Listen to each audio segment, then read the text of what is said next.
Now presenting MacGyver and Macgyvhim. Woo!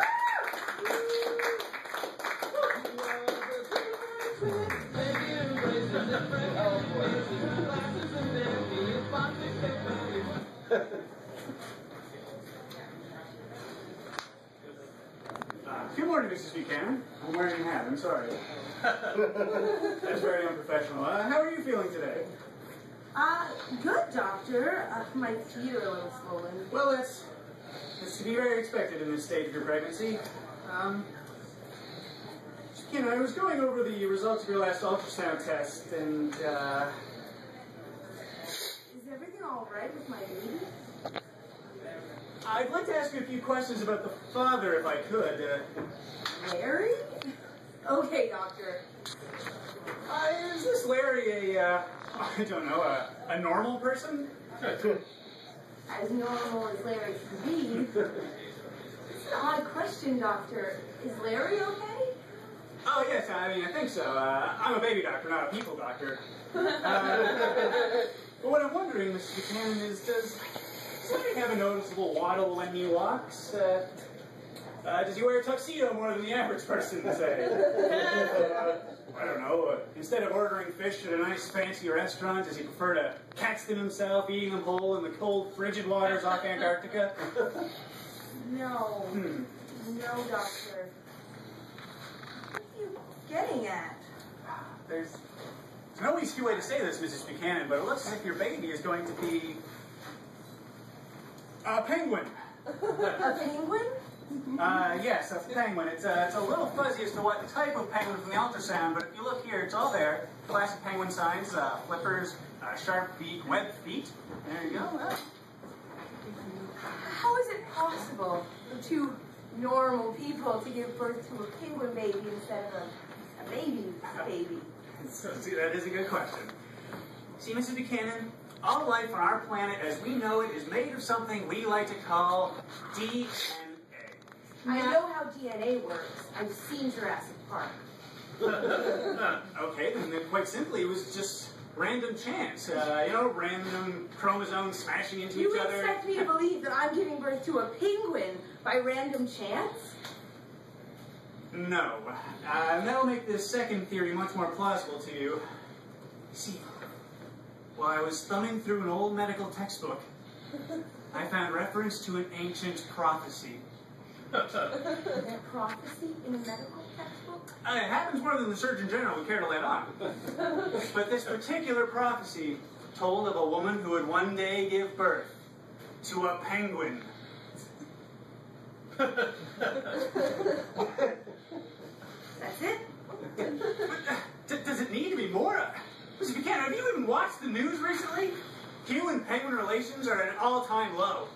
I mean, us stealing the idea from the tuxedo from them started it off.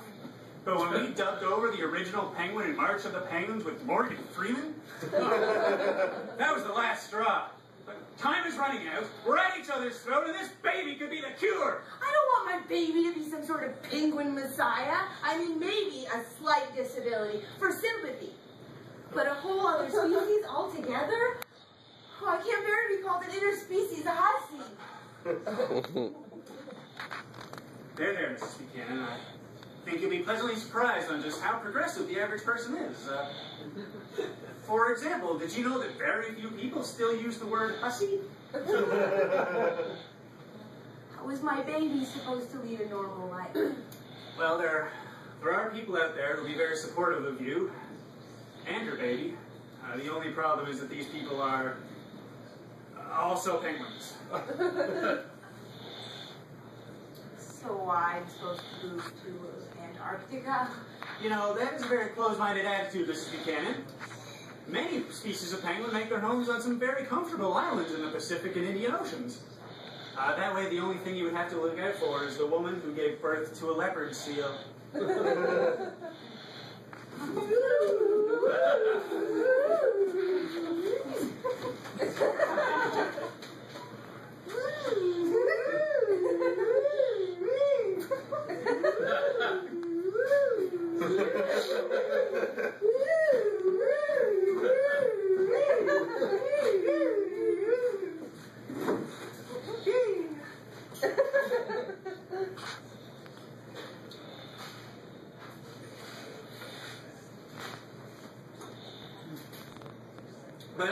Sketchfest was amazing, Aunt May. Thank you so much.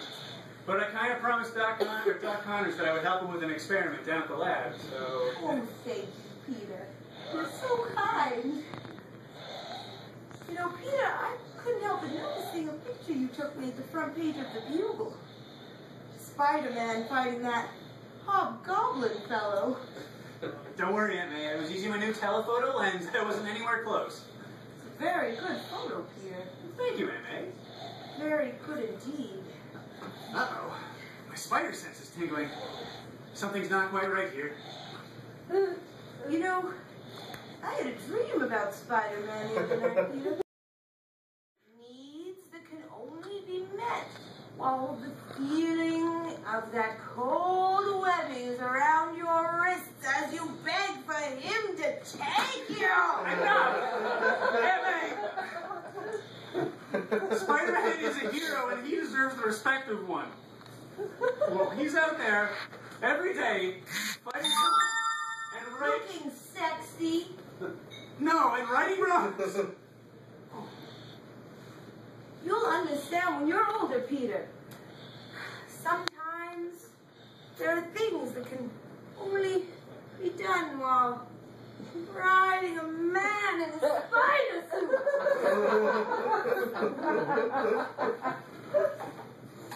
Aunt May, what if Spider-Man was somebody that you knew, Oh, somebody Peter. close to you? Oh, Peter. What if I was Spider-Man? Oh, Peter. I took you in when your parents died. Raised you. Changed your diapers. I'd recognize your sweet ass anywhere.